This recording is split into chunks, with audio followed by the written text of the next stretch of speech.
A gente parou no momento do estudo em que a gente ia percorrer um passo a passo de medidas preventivas e curativas da obsessão. A gente vai fazer uma recordaçãozinha, né, dos pontos teóricos básicos que ela abordou. Então, o desafio hoje é obsessão.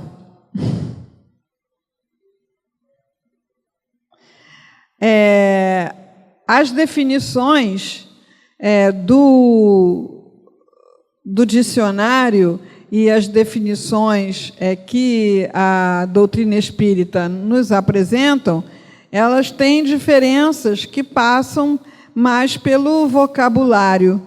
A gente vendo as definições do dicionário, a gente vai vendo que é exatamente isso mesmo.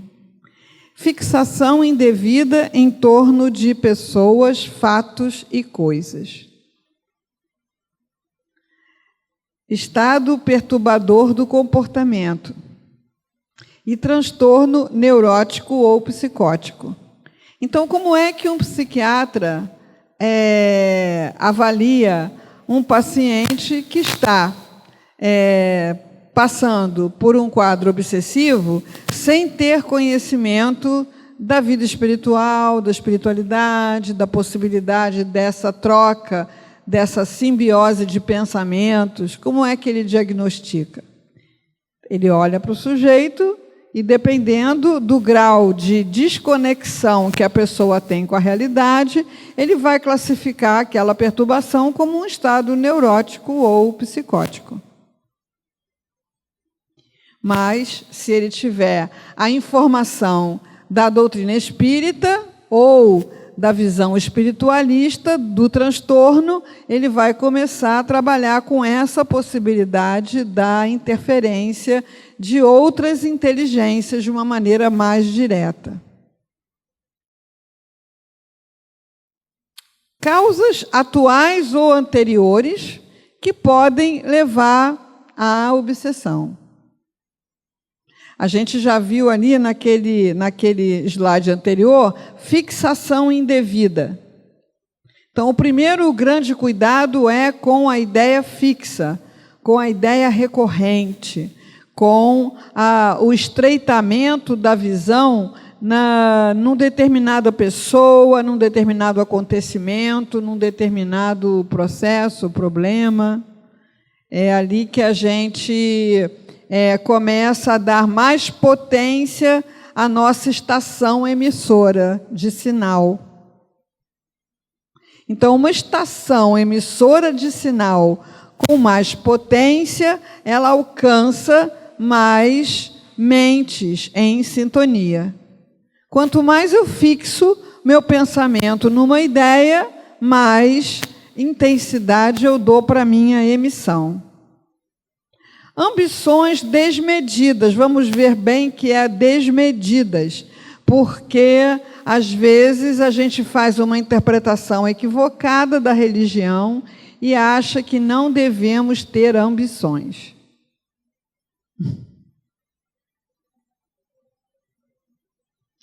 Então, se a lei é de progresso, como é que eu vou progredir se eu não tiver ambições?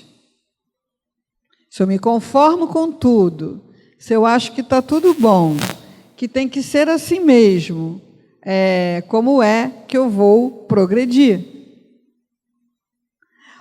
O problema é o desmedido. O desmedido que hoje a gente, como é muito mais fácil olhar o problema nos outros, né?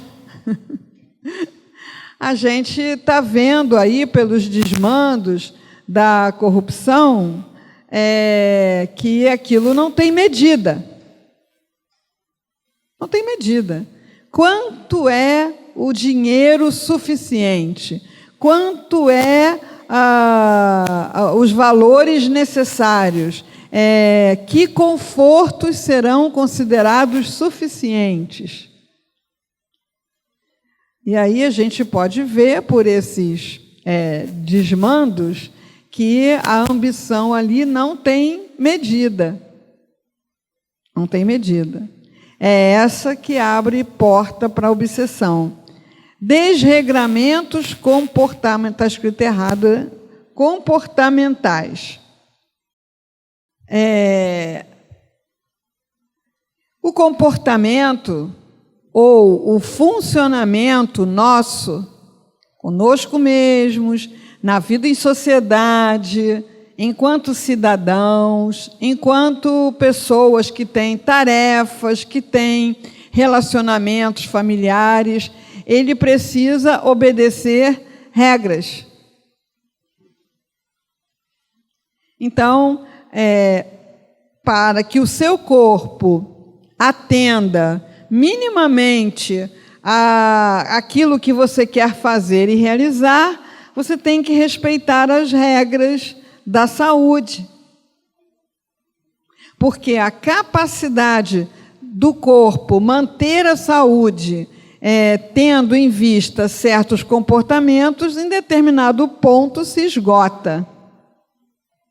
Então, se eu não respeito as regras para o uso das coisas que estão aí à minha disposição, eu abro portas para a obsessão. Porque muitos desses desregramentos passam pelo uso do corpo. O uso do corpo para usar bebida alcoólica, o uso do corpo para usar drogas, o uso do corpo para comer em excesso. E o espírito que desencarnou, mergulhado nessas paixões, nesses vícios, ele não tem corpo. O que ele faz?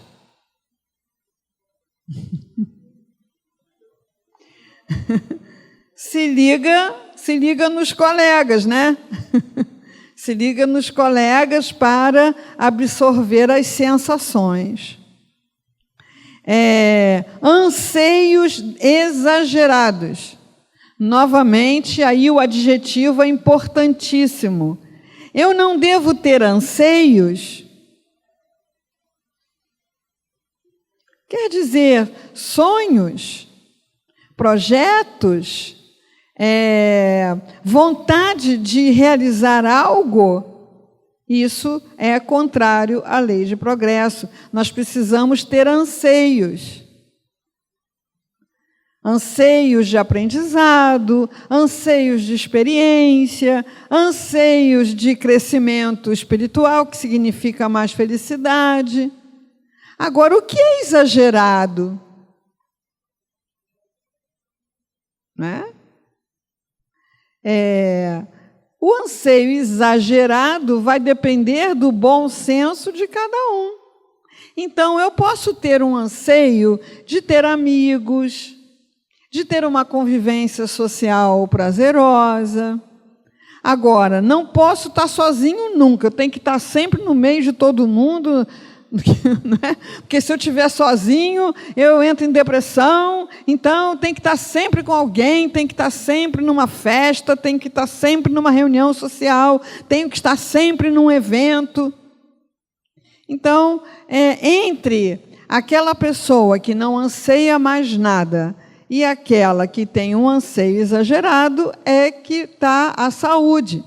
E nesses extremos, como sempre, a gente está fortalecendo o sinal que a gente emite para as mentes desencarnadas no sentido da obsessão. Conflitos profundos. Os adjetivos aqui é que são o mapa da mina. Dá para viver sem conflito? Mas assim, exato. O conflito começa raso. O conflito começa raso. Eu consegui esse emprego, mas eu não estou gostando. Mas eu não estou me adaptando. Mas ele está me fazendo infeliz. Ele começa assim rasinho. Então, o que eu faço? Dou um jeito de arrumar outro. Dou um jeito de arrumar outro. Faço uma prova, estudo para o concurso, distribuo o currículo, uso a minha rede de amigos, não a social, porque seu patrão vai ver, né? Mas uma rede de amigos, né? Estudo, faço um curso em outro horário para aprender uma outra coisa. E tem pessoas que fazem mudanças mesmo radicais nesse sentido. Na área da medicina, por exemplo, eu conheci 2 exemplos famosos, de médicos. Um era músico, era apaixonado por música antiga, aprendeu a consertar, afinar cravos, formou um conjunto de música antiga e Roberto de Regina saiu da medicina para ser músico. E o outro era Gil Brandão, que se tornou um costureiro, né? Criador de um método de corte e costura que a minha mãe aprendeu. E assim, eu desenhava uma roupa, ela fazia o molde, aplicando o método do Gil Brandão. Ah, mas você vai deixar de ser médico para ser costureiro? Se for uma questão de saúde, faça isso. Então, você resolve o conflito enquanto ele está raso. Porque se você não resolve o conflito enquanto ele está raso, ele vai aprofundando. Então, eu tive notícia de uma pessoa que passou para uma das Forças Armadas, tem lá um trabalho nas Forças Armadas, um trabalho e todas aquelas garantias que as Forças Armadas ainda oferecem, não é? Mora na Vila Militar, não é? Tem toda uma infraestrutura e tal, mas não se adapta às outras coisas. As outras coisas são um eterno conflito, um sofrimento. A questão hierárquica, né? A questão do não pode fazer nada porque senão vai ser preso, aquelas coisas que a gente sabe, né? E ela não saiu. Aquela coisa começou a ter repercussão na família, né? Vieram os problemas com o casamento, com os filhos, e não saía, e o problema piorando, chega numa depressão. Aí há o link com a obsessão. E, por outro lado, um colega meu, anestesista, que trabalhou comigo muitos anos, ele também estava nas Forças Armadas, passou naquele concurso, estava lá, né, bem obrigado em termos econômicos, em termos de garantias, mas ele também não se adaptava à vida militar. Só que ele resolveu o problema antes que aprofundasse, saiu, né?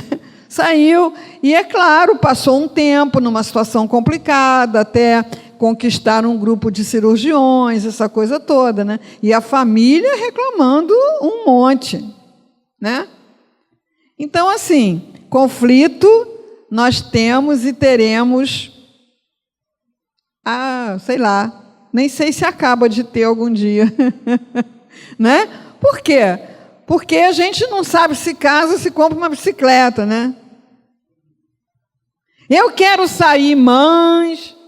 Eu quero fazer mãe, aí começa a botar o quero no condicional, né? Eu queria, eu gostaria, mas não faz nada do que gostaria, nem do que queria. Então, a gente precisa gravar bem isso, né? Não vai ficar nesse nível de desconforto que está agora. Não é praga, vai piorar. Vai piorar. Então, se eu não resolvo o conflito naquele nível de desconforto mais raso, ele vai aprofundando. E aí a gente vai fazendo as ligações obsessivas, né? Circunstâncias agressivas. Também dá para viver sem isso? Mundo de provas e expiações não dá. O egoísmo e o orgulho ainda predominam, então a agressividade ainda é uma constante. Agora, me mantenho ligado a elas? Internalizo? Participo? É uma escolha que a gente faz, que pode estabelecer laços obsessivos. Condutas extravagantes no campo da ética e da moral. O espiritismo ele é muito liberal no sentido da ética e da moral, no sentido de que nós não proibimos, não tem nada proibido para nós. É proibido fazer tatuagem? É proibido mulher usar calça comprida? Até um tempo atrás não podia na FEB, mas eu acho que já mudou.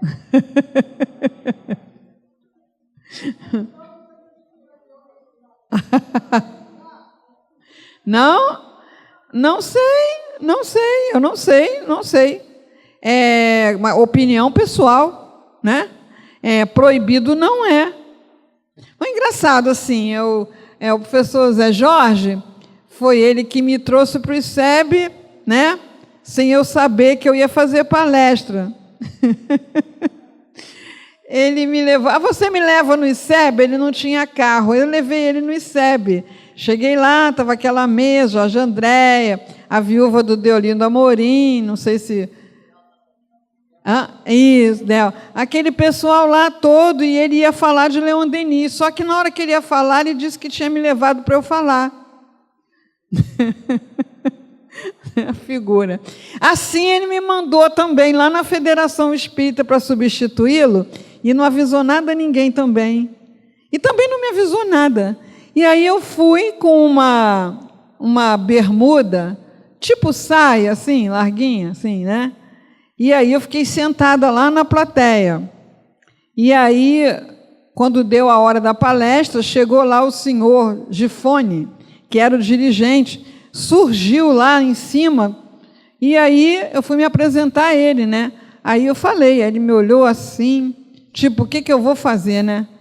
Não, tá bom, irmã, mas da próxima vez você vem de saia e você entra lá por baixo pela secretaria, porque tem que subir uma escada de caracol e já aparecer lá em cima, né? Não sei se já mudou, né? Estão muitos anos isso. Mas, se você folhear a obra da codificação, não existe proibição para trajes, para usos, para nada disso. Não tem uma norma. O que se pede? Bom senso. Bom senso. Né? E o bom senso é o quê? O bom senso é o que nos mantém longe da extravagância, porque a extravagância também emite sinais fortíssimos para espíritos em condição de obsessão. Não que vão fazer por mal, fazem por sintonia, por afinidade. Né? Então, assim, só um exercício imaginativo, né? Eu imagino que um espírito que desencarnou lá numa comunidade indígena, que botava aquele negócio no beiço e aquele buracão na orelha, chega numa cidade grande e vê alguém querendo fazer isso, né? Vamos nessa.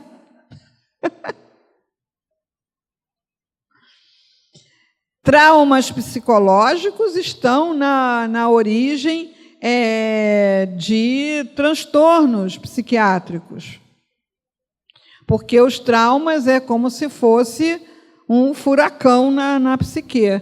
A pessoa está lá com a psique organizadinha, arrumadinha, acontece, é vítima de uma violência, de um acidente, de uma coisa, aquilo é um furacão passando, vai derrubar muita coisa. Vai derrubar muita coisa.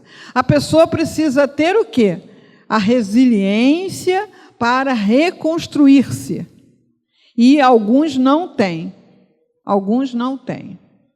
E aí as ideias que vêm de desânimo, de desistência, de suicídio, de descrença, ganham espaço que antes talvez não tivessem. Os conflitos de profundidade, eles são realmente, têm a sua origem em vidas passadas. Mas a gente trabalha com a ideia de que o ideal é o esquecimento. Por isso, o esquecimento é a regra. Agora, quando eles conseguem uma ação direta sobre a psique atual, eles geram, geralmente, fobias. Não é medo, fobias. Incapacidade de adaptação. E aí pode estar indicada uma terapia transpessoal, de regressão, ou de mudança da energia, né? Sobre essa questão física, eu hoje não vou falar, porque senão vai levar o tempo todo. Eu já tinha falado da outra vez. Eventualmente a gente pode retornar a isso, mas é a parte neurológica, a parte em que a ciência vai se aproximando de como o pensamento chega no corpo. Qual é o caminho que o pensamento percorre para chegar no corpo? E as questões de vinganças, que são aqueles quadros clássicos que a gente conhece da literatura espírita. Na obra de André Luiz tem esses relatos, de Ivone Pereira tem esses relatos, e quem trabalha na desobsessão, esse é o comum. Nós podemos achar hoje que não temos a menor intenção de nos vingarmos de ninguém. Mas o autodescobrimento, aquelas janelinhas para dentro, que a gente estudou aí no passado, continua atual. A gente precisa estar olhando para isso. Muitas pessoas que nos prejudicaram, que nos magoaram, que nos causaram problemas, estão desencarnadas. A gente não as vê há muito tempo. A gente não se relaciona com elas há muito tempo. E aí a gente pode achar que perdoou. Né? Precisa ter certeza que perdoou. Precisa ter certeza, porque ao desencarnar, essas ligações se estabelecem novamente, porque é uma questão de pensamento. Se não tiver resolvido, restabelece a ligação, e aí a gente pode, de repente, estar participando de alguma coisa para ver aquela pessoa sofrer só um pouquinho. Ou então, ficar incomodado de ver aquela pessoa que causou tanto sofrimento tendo uma oportunidade de ser feliz. Porque a gente também sabe da literatura espírita que não é de imediato que o espírito sai de uma encarnação, tendo causado muitos males, que ele está pronto para se resgatar com a lei. Ele pode precisar de um tempo, tendo uma vida aparentemente neutra, tranquila, para se refazer, para aí então, numa outra oportunidade, bem mais lá adiante, poder fazer o resgate. Como também André Luiz também relata alguns casos assim, né? Então, como é que a obsessão atua no físico? Aí é aquela parte que eu me detalhei mais na conversa passada e que eu hoje não vou aprofundar. Mas o fato é que os pensamentos obsessivos ou saudáveis, ou doentes, ou equilibrados, ou perturbados, eles chegam no corpo. Chegam no corpo e desarmonizam o sistema nervoso. E essa desarmonia vira um círculo vicioso. Quanto mais desarmonizado está o corpo na produção, por exemplo, de neurotransmissores, mais abre campo à obsessão. Então, se você não tem uma produção de serotonina saudável, você vai ficar deprimido. Quanto mais deprimido, menos resistência opõe à obsessão. Então, o que a gente precisa fixar, se não fixar essa coisa de sinapse, de enzima, de neurotransmissor, disso e daquilo, fixa isso, né? A obsessão é um acontecimento a nível de pensamento que acaba se comunicando com o corpo e aí afeta a produção dos neurotransmissores, e quanto mais desequilibrado isso, mais campo dá para a obsessão. A desarmonia do pensamento, do comportamento e o adoecimento da mediunidade. Então, todos somos médiuns, mas uns são, como diz o Zé Jorge, médium pedra. Então, o médium pedra, ele é bem protegido. Porque ele até capta, né? Assim, pensamentos, sentimentos, emoções, mas aquele que já tem aquela mediunidade que a gente chama de ostensiva, ele já vê, ele já ouve, ele já recebe informações bem mais diretas. E aí, se ele não estiver saudável, resulta em transtorno psiquiátrico mesmo. Aí é aquela coisa que eu falei. Neurotransmissores, sinapses, o diagrama da sinapse, enzimas, e aí a gente chegou na relação de diagnósticos que Joana de Ângeles abrange no capítulo. O toque, o pânico, a bipolaridade, o TAG, transtorno de ansiedade generalizada, a depressão e as psicoses, que são estados de fragmentação da personalidade. Então, essas são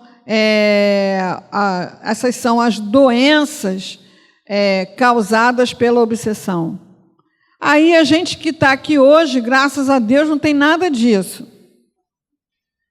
Aí a gente veio aqui hoje aprender esse negócio para ver se cura os outros, né?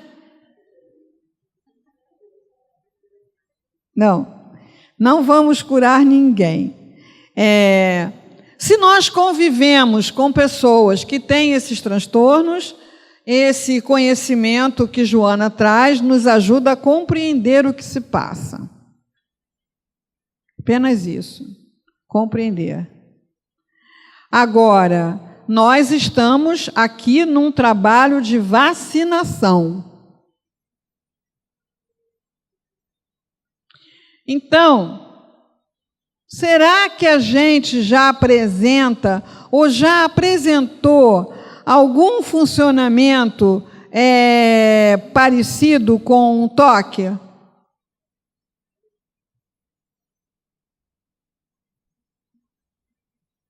Né? Será que eu tranquei todas as portas? Será que eu desliguei o gás? Será que eu fechei todas as torneiras? Será que eu tranquei todas as janelas? Será que eu tirei o ferro elétrico da tomada? Aí volto para ver. Volto para ver, confiro tudo, chego na porta, eu acho que eu não desliguei todas as torneiras. Eu acho que eu não desliguei o gás. Volto. Então, assim, é bom, antes de comer, lavar as mãos. Antes de almoçar, jantar, lava as mãos. E antes de comer o salgadinho do ICEB, também lava a mão. E antes de comer o pãozinho da tarde em casa, também lava a mão. Mas é bom lavar a mão depois também. Lava antes, lava depois. Se apertar a mão das pessoas na rua, é bom lavar a mão depois? Sei lá onde ela pegou. Então, é assim, aquilo que a gente vê na pessoa que já adoeceu como uma coisa incontrolável, ela começa com esses funcionamentos esquisitos. Por que que a minha vida toda eu fui capaz de chegar a hora de sair de casa, sem ter todas essas preocupações? E agora, de repente, eu fico com essas preocupações. Espera aí. Quem está me induzindo a pensar isso? Por quê? A vida inteira eu saí de casa.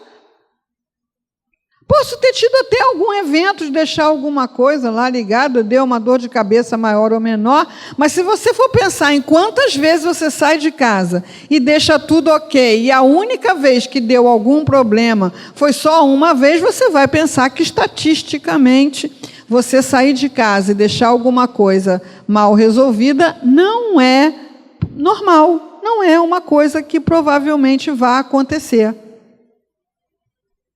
E assim, eu sou ginecologista, eu já peguei mulheres com problemas que a princípio, hoje não, hoje eu estou boa nesse diagnóstico. Mas na época apanhei bastante, porque o problema era excesso de lavagem, excesso de sabão, excesso de medidas de limpeza. Que fazem o quê? Tiram a proteção natural do tecido. Matam as bactérias boas que tem ali, produzindo a acidez natural, que é a defesa natural do ambiente. De tanto que lava com sabão, lavar com essa falta, taca álcool. Não é? E a primeira pessoa que eu consegui enxergar isso, ela espontaneamente não me disse que fazia isso. Por quê? Porque, estando obsidiada, ela pensava que era aquilo mesmo que tinha que fazer. Abriu mão do bom senso, abriu mão do critério, se entregou àquela preocupação. Não é? Então, o transtorno obsessivo-compulsivo começa com os comportamentos esquisitos assim, né? Acho que foi o Divaldo que contou a história do gerente de banco que deixava o quadro torto, de propósito, né? E aí a pessoa, quando ia pedir o empréstimo e não conseguia conversar enquanto não consertasse o quadro, porque era uma pessoa tão responsável que ia pagar o empréstimo.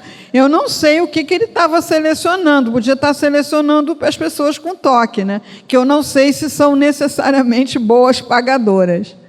Mas você está na sala de uma pessoa e o quadro está torto. Aí você não consegue conversar, você não consegue ficar ali enquanto não consertar o quadro. Presta atenção.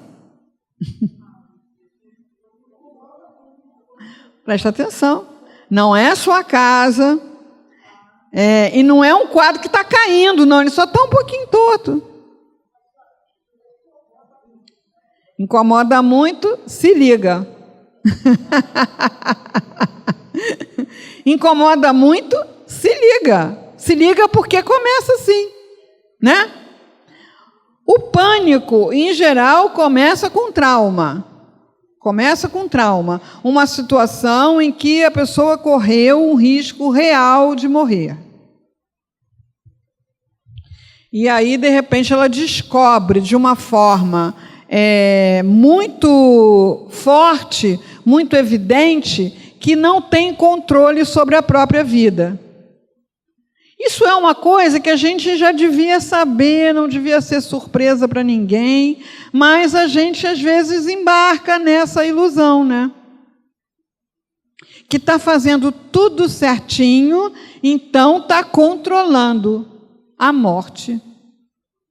Então, também, de novo, bom senso. As pessoas que vão, por exemplo, fazer uma cirurgia cardíaca, as equipes costumam ter psicólogos para acompanhar essas pessoas durante 1 ano ou 2 anos, porque a incidência de pânico nesse período é muito grande. Porque, de repente, a pessoa começa, ela sabe que vão abrir o peito dela, vão parar o coração, para fazer a cirurgia, depois ela vai ficar ali morta, entre aspas, depois vai tomar um choque e vão ficar esperando o coração voltar a bater. Claro que isso não é feito de maneira irresponsável. Os médicos confiam na técnica, mas é isso. Para operar o coração, ele tem que parar de sambar, senão não se consegue operar, né? Então, param ele com um choquinho, liga você num coração extracorpóreo, né? O sangue vai passar a ser purificado ali, volta para o corpo e o coração fica parado até o médico acabar. Acabou, dá o choquinho. Voltou, legal, né? Não voltou, espera aí, de novo. A pessoa só não vai saber que é isso que vão fazer com ela se ela não tiver a menor curiosidade, ainda não quiser que o médico explique, né? Mas, enfim, é necessário um nível de entrega tão radical que boa parte das pessoas desenvolve pânico 1 ano, 2 anos depois da cirurgia cardíaca. Principalmente aqueles que acham que não vão precisar. Em grande maioria, um assalto, uma agressão inesperada, uma invasão da sua casa, enfim, coisas desse tipo. Agora, como a gente viu lá, isso pode estar na experiência de vida passada e não foi resolvido. Pode instalar de repente, sem ter essa correlação mais direta, né? A bipolaridade é uma doença do humor. Então, nós temos um patamar de humor que a gente pensa que a gente é assim mesmo. Eu sou uma pessoa bem-humorada, né? Você não é, você está graças à química cerebral. Agora, vamos pensar. A química cerebral é ligada ao pensamento. Sempre. Mas você pode ter uma doença cerebral. Você pode ter uma alteração química causada por outros agentes que não o pensamento. Um remédio que você tomou para tratar uma outra coisa. E, de repente, o seu humor muda. E aí, aquela pessoa que era bem-humorada, de repente, ela fica mal-humorada. Isso é normal. Agora, você fica assim, né? Tá quente, tá frio, tá quente, tá frio, tá quente, tá frio. Presta atenção, presta atenção. Como é que começa? Como é que começa? Não começa na bipolaridade. Não começa na bipolaridade. Então, você vai para visitar uma família, uma amiga, você está lá felizona, está lá, chega lá, tem uma pessoa que você não gosta. É uma frustração. Você tem que elaborar essa frustração. Se você elabora essa frustração rapidamente, olha, quer saber? Afinal de contas, eu vim aqui foi para ver minha amiga, não há motivo para eu desanimar, blá, blá, blá, tá? Tudo bem. Agora, se você ficar lá na casa da sua amiga, mas que droga, essa pessoa está aqui. Eu não vinha para ver essa pessoa. Eu queria ver minha amiga, só eu e ela, não com essa pessoa aí. Porque essa pessoa, olha só o que ela faz, realmente é uma mala, né? Você resolve comer uma pizza. Há tanto tempo que você não come uma pizza. Aí você vai numa pizzaria que da última vez que você foi estava ótima. Aí você chega lá, a massa está crua, o queijo está borrachudo. E aí, o humor, como é que fica? Puxa vida. Dá para sair dessa pizzaria e ir para outra? Fui, parti. Não dá? Bom, vou comer menos, não vou engordar tanto e não volto mais nessa pizzaria. Então, é uma coisa que passa por como você lida com a frustração.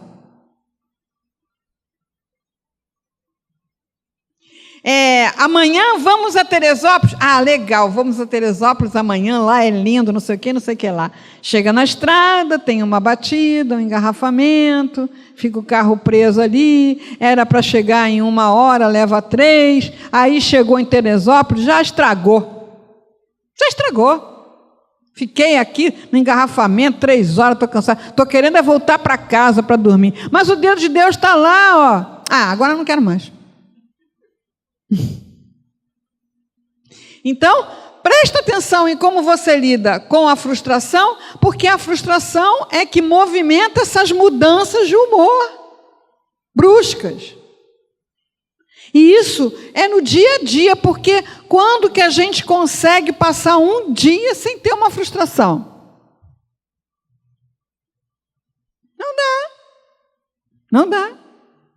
Então, começa assim. Se não for resolvido, aí você vai começar a mandar sinais cada vez mais fortes para aqueles que já têm a doença instalada, e aí você vai começar a ter um quadro obsessivo. E aí, no quadro obsessivo, a pessoa precisa de ajuda, precisa de medicação, de terapia e de desobsessão. Antes de chegar no quadro obsessivo, você pode fazer autoconhecimento e fazer as mudanças, as adaptações necessárias. Transtorno de ansiedade generalizada. Quando chega nesse nível, a pessoa não consegue ficar como a gente está aqui sentado esse tempo todo. Não consegue.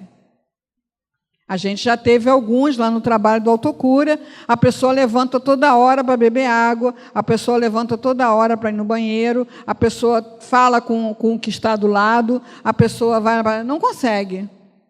Para a gente ficar aqui sentado, esse tempo minimamente presente tem que ter um mínimo de equilíbrio emocional.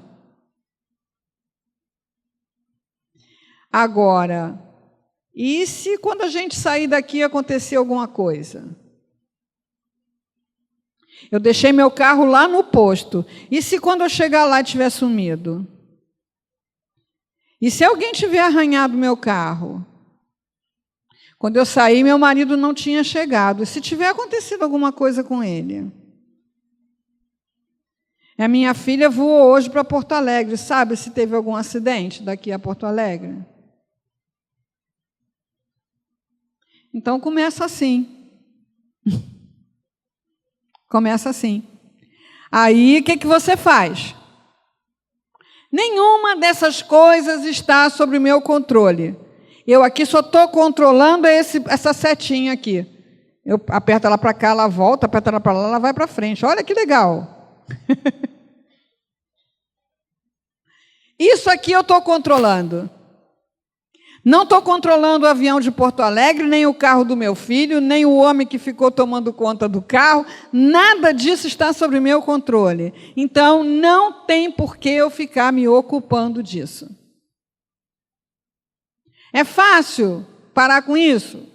Não. Mas se você não parar, você vai mandar sinais claros de afinidade psíquica para todas as mentes ansiosas da criação, encarnadas e desencarnadas.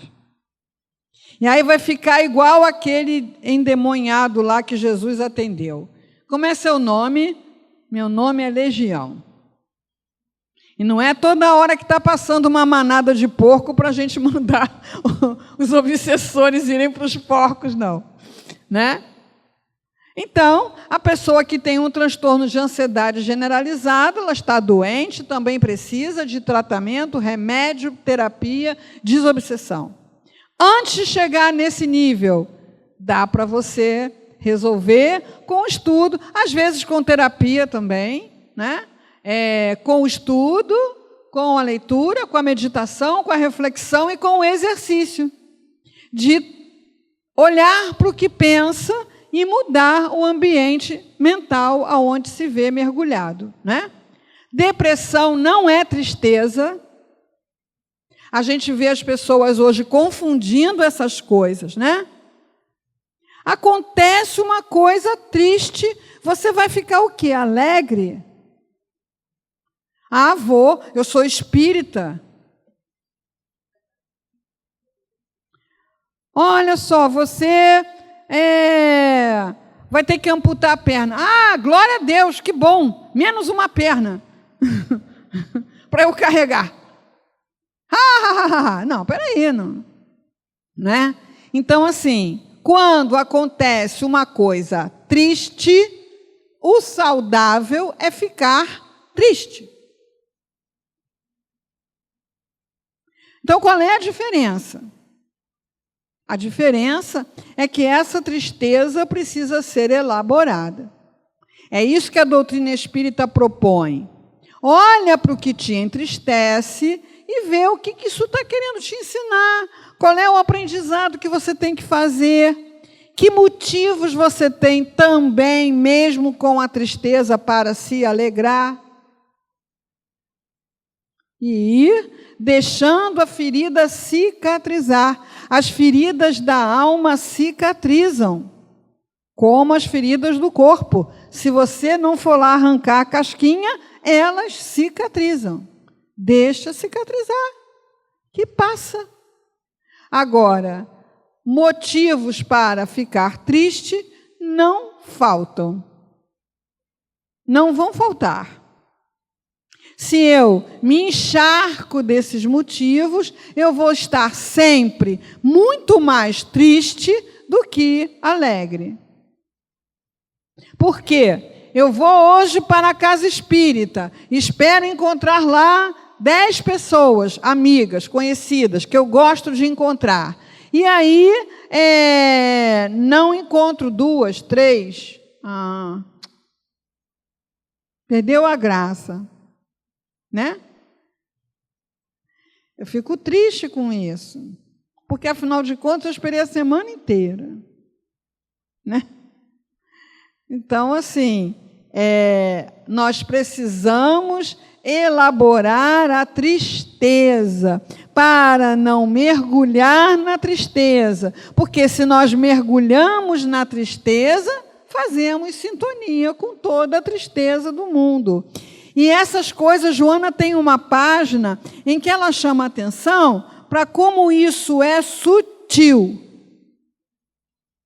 Ninguém vai dormir saudável e acorda deprimido. É sutil.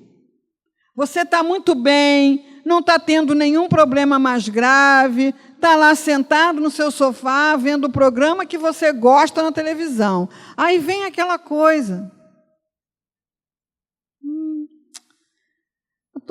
Para que eu estou vendo isso? Não resolve meu problema, não sei o quê. Ali é hora de você cortar. Como é que corta? Aí é autocura, né? Aí você tem que ter sua caixinha de primeiro socorro. Como é que corta? Eu vou ler uma página do Vida Feliz. Eu vou botar uma música lá e vou cantar. Já parei de falar vitrola. Olha que progresso. Se bem que voltaram as vitrolas, né? Como é que fala? Vintage. Nós aqui somos todos vintage. Bota no celular. É fantástico, né? Você no celular, você pode ouvir qualquer música de qualquer cantor, de qualquer época, de qualquer momento. Aí você, eu quero ouvir os Beatles cantando, sei lá, I Wanna Hold Your Hand. Aí você bota lá, e como você viveu, de repente, essa música, num momento muito feliz, muito alegre, a música vai trazer aquele momento de volta. Eu vi um trabalho belíssimo de um rapaz que ele levava as músicas gravadas essas caixinhas que tem agora, com fone, né, para uns pacientes de Alzheimer. e colocava no ouvido. Aí você via aquela pessoa que estava ali completamente apática, de repente expressar uma emoção, ter um sorriso, e aí começaram a estudar a influência da música, como é que a música age no cérebro, e aí tem feito descobertas fantásticas, né? Então, se você pega uma música lá da sua adolescência, numa hora que você está triste, você não vai ficar uma adolescente despreocupada outra vez, mas você vai cortar aquela sintonia. Então, leia uma página, ouça uma música, saiam para dar uma volta. Porque quando a gente está triste, a gente fica olhando só para aquilo que nos dá tristeza, ou só para aquela sensação de tristeza que a gente não sabe nem de onde está vindo. E parece que o mundo acabou. Aí quando você sai na rua e você vê o céu está azul, as árvores estão lá, pode ter passarinho, pode ter a lua, pode ter uma flor, você meio que tem um choque de realidade. Porque aquela coisa que você estava lá mergulhado, afundado, pensando de maneira circular, não é a realidade. É só o aspecto da realidade que você está escolhendo. Então, quando você sai para a rua, você tem um choque de uma outra realidade. Então, a depressão começa por pensamentos insidiosos e infiltrações que acometem você em momentos nada a ver e que você terá, durante um bom tempo, o poder de interromper. Porque se você se abandona, pode chegar num quadro depressivo. E as psicoses, que são os casos mais graves, que são a perda de conexão com a realidade, as situações de fragmentação da personalidade. A nossa personalidade é administrada e nos é dada pelo ego. O ego não é uma coisa ruim, não. O ego é uma estrutura indispensável para a gente aprender o que tem que aprender, ter as experiências que precisa ter nessa encarnação. O problema do ego é quando ele passa a ser o centro de tudo na sua vida, um egocentrismo. Agora, quando os conteúdos inconscientes invadem o ego, aí a pessoa não consegue saber mais quem ela é. Né? Aí tem aquele personagem clássico de quadrinho e de piada de maluco, que é o cara com a mão enfiada aqui, dizendo que é Napoleão. Né? Ou então aqueles que a gente vê no sinal, né? Apitando, lá dirigindo o trânsito. Né? Está vivendo o quê? Uma outra realidade, uma realidade psíquica. Por quê? Porque aquilo que ele foi fragmentado. Então, esses são os casos mais graves, né? Que a gente pode relacionar com a possessão, né? Com a subjugação. E aí eu posso evitar a psicose?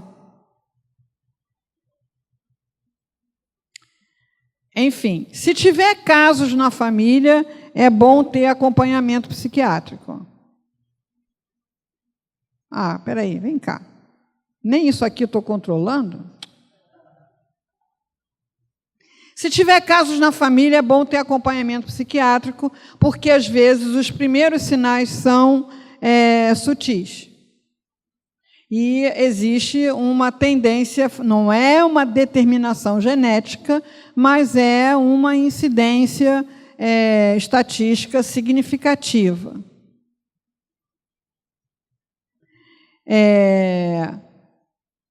Tenta manter o ego numa situação saudável, o mais saudável possível.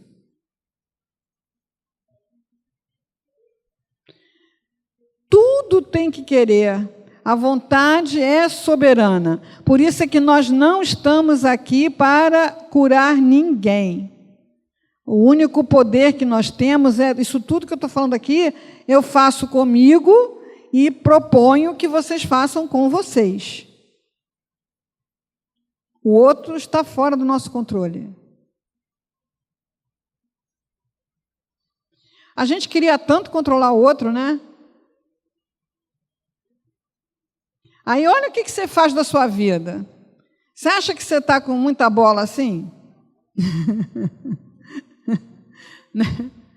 Então, a gente quer ensinar para os outros o que a gente não sabe. O orador espírita tem que fazer isso, é essa a função, né? Mas, nos relacionamentos, a gente quer ensinar coragem quando a gente não tem, paciência quando a gente não tem, equilíbrio quando a gente não tem. Então, a gente não encarnou para curar ninguém dessa maneira direta. É claro que tem aqueles que vêm pesquisar remédios, técnicas cirúrgicas, possibilidades terapêuticas que vão ajudar a muitos, mas aos muitos que quiserem.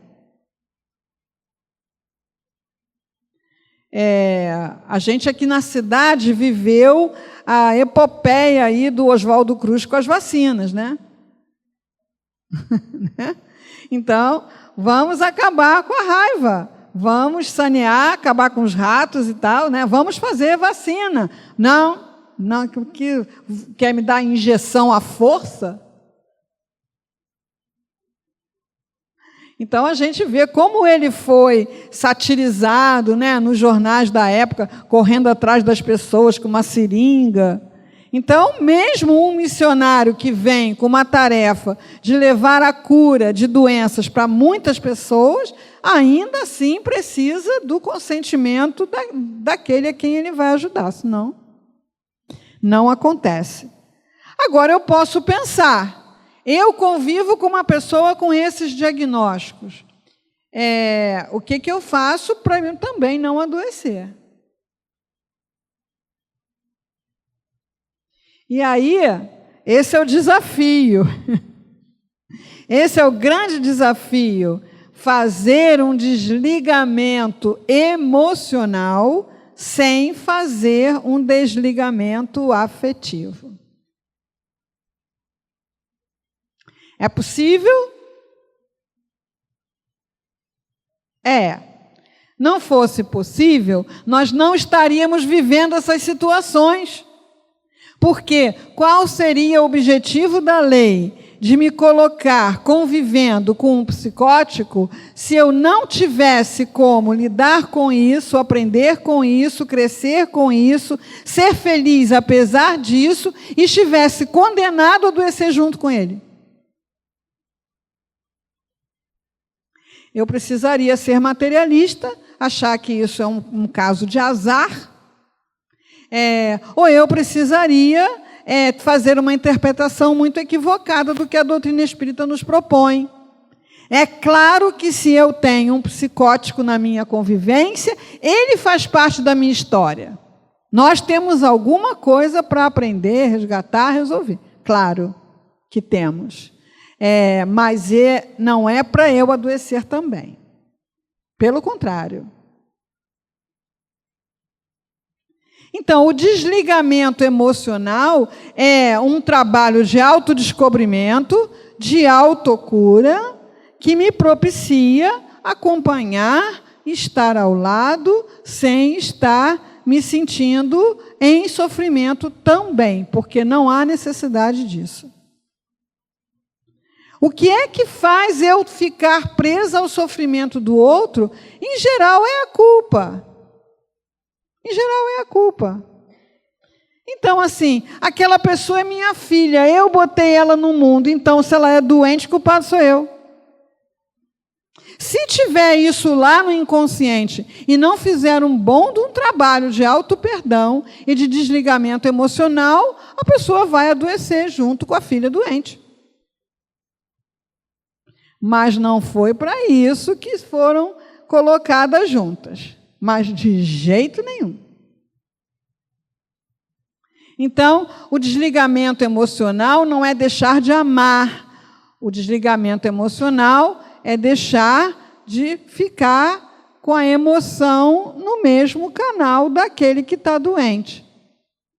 Isso pode ser mudado. De vez em quando, lá na autocura, a gente pergunta assim, né, para as pessoas. Mas dá para você ser feliz ao lado de uma pessoa com a cara feia? Aí sai um monte de não. Não. Como não? Por que não?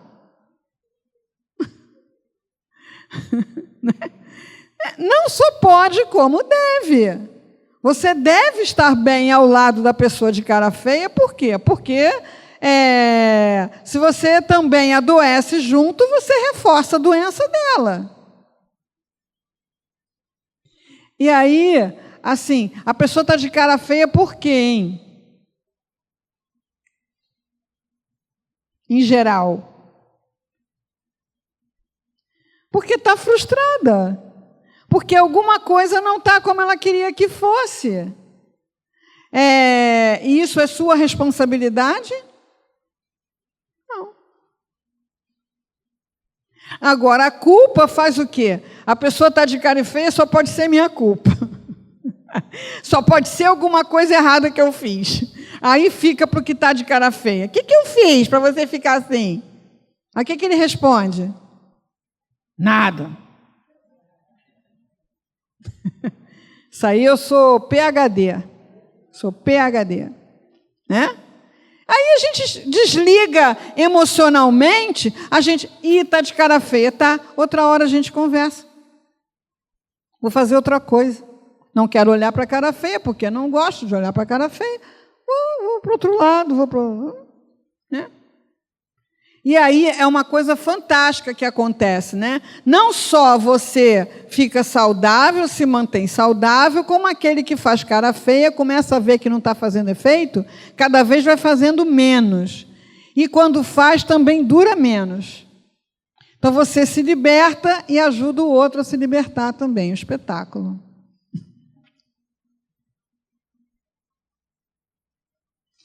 Então, deixa eu ver só aqui.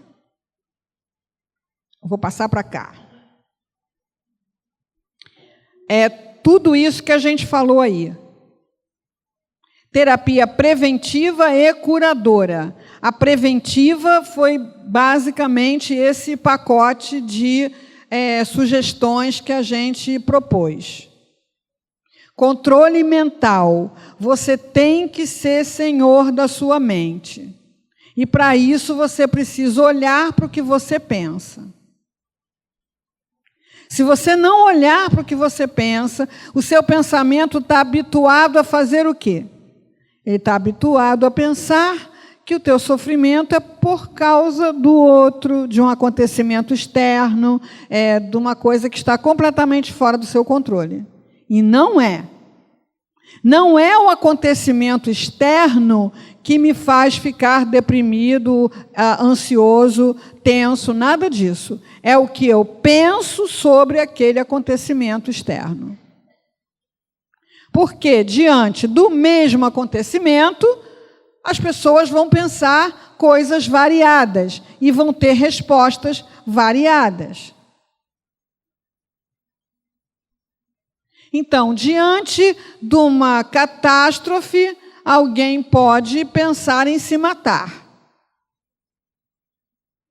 Porque ele percebeu aquela catástrofe como algo irreparável. Diante daquela catástrofe, alguém pode ter pensado, como eu reconstruo a minha vida? E diante da mesma catástrofe, alguém pode pensar, como eu faço para ajudar os outros a reconstruírem suas vidas? Então, o problema não é a catástrofe. O problema é o que se pensa sobre a catástrofe. Então, o controle mental não é querer deixar de ser quem você é. É você passar a olhar para o que você pensa, analisar criticamente o que você pensa. Isso é bom, isso é legal, isso vale a pena, isso é interessante, devo continuar ou preciso sair daí rápido quanto antes e fazer outra coisa? A educação do pensamento é o aprendizado. A gente está fazendo um aprendizado aqui que a gente está educando o pensamento. Agora, todo aprendizado tem seu momento teórico e tem seu momento prático. Na prática, você só vai ter habilidade se você praticar. Então, eu vou para lá a escola de motorista e me educo como motorista, aprendo as regras do trânsito, mas eu só vou saber dirigir se eu for para a rua praticar. Me chamarem de Dona Maria, morrer no sinal, descontrolar o carro, dar na traseira de alguém, amassar na porta da garagem. Então, educação do pensamento, parte teórica, a gente faz no ICEB. Legal. Agora, já está com o pensamento supimpa. Não, tem que praticar. Toda hora, todo instante, todo momento. Alteração da faixa vibratória. Como é que a gente faz isso?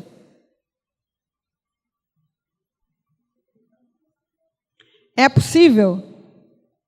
É possível? Não é? Então, primeiro eu preciso perceber que minha vibração está numa faixa ruim.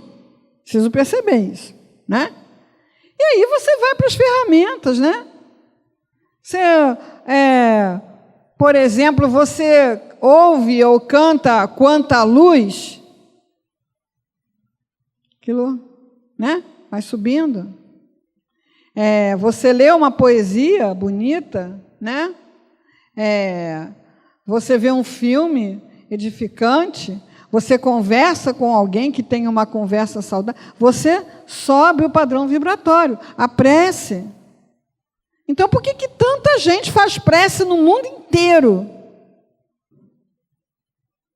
No mundo inteiro, os grupos, as culturas têm suas práticas de prece e todo mundo faz prece, acendendo vela, rodando a roda, ajoelhando no chão, deitando no chão, indo para o alto da montanha. Por que todo mundo faz prece? Porque a prece muda a faixa vibratória para melhor.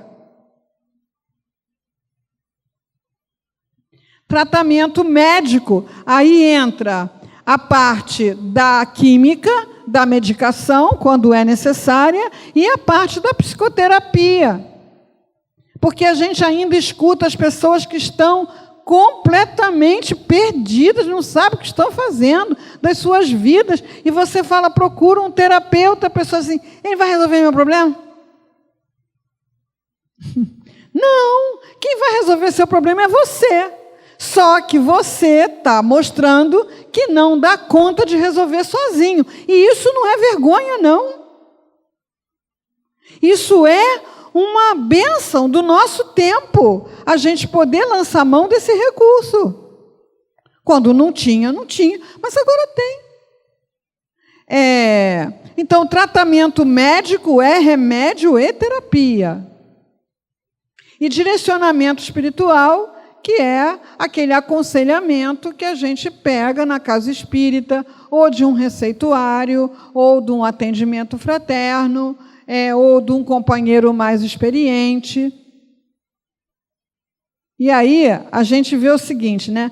O que é que está sempre em todos os receituários? Pelo menos lá no Leon Denis eu vejo isso. O que é que tem em todos os receituários?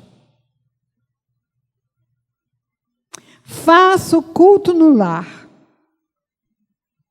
Aí a pessoa pensa assim, tem que fazer isso? Tem. Culto no lar. Por quê? Porque se eu não fizer culto no lar, os amigos espirituais não vão lá em casa? Não, eles vão. Mas a porta está trancada. A porta vibratória está trancada.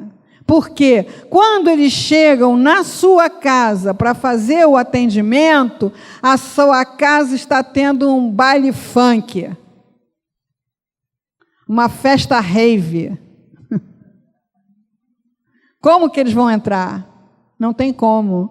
Então, o culto no lar é para dispersar os acúmulos de vibrações negativas que a gente acumula. Acumula como? Brigando em família, vendo programa de televisão ruim, mergulhando em noticiário perturbado, pensando sempre em coisas negativas. Fica lá aqueles vibriões lá, como chama o André Luiz lá, tudo poluído. Quando você faz o culto no lar, você faz a limpeza vibratória. Então, às vezes, a casa está limpinha, não tem uma poeirinha. Mas, do ponto de vista espiritual, ela está tão poluída que a ação dos amigos espirituais é dificultada. Então, dá para um cirurgião, no meio da guerra, operar uma apendicite no hospital de campo, tudo meio sujo, com lençol velho? Dá para fazer. Até porque, se não fizer, morre mesmo, né? Mas a chance de infecção, né? E para que você vai oferecer condições tão ruins para ajuda espiritual, quando basta você sentar com a família ou sozinho, fazer uma prece, fazer uma leitura do Evangelho, pensar um pouquinho sobre aquilo, orar, agradecer? Tão simples, né? Então, o direcionamento espiritual vai falar para você fazer isso. Culto no lar, a prece antes de dormir, ao acordar, trabalhar no bem. Quanta gente quer o bem, mas não faz nada para ninguém. Agora estou até fazendo quadrinha. Eu quero bem para mim, mas eu não faço bem para ninguém porque não me convidam. Aonde é que eu vou? Né? Então, a frasezinha para encerrar: o espírito encarnado realiza uma viagem celular temporária a caminho da plenitude apenas entrevista na Terra. Então, nós estamos em viagem, mas é uma viagem de turismo? Não. É uma viagem de estudo. Estamos aqui para aprender, para ter experiências, para crescer espiritualmente e vamos embora. Vamos embora. Voltamos de novo, outra viagem. A viagem celular, quer dizer, uma viagem num corpo. Mas nós não somos o nosso corpo. Né? Estamos. E ele está aí como o veículo das experiências que nós podemos ter. Se eu uso ele só para ficar deitado, sentado, só uso a mão para o polegar apertar botão, não aproveito tanto quanto deveria, né? Tá bom, queridos?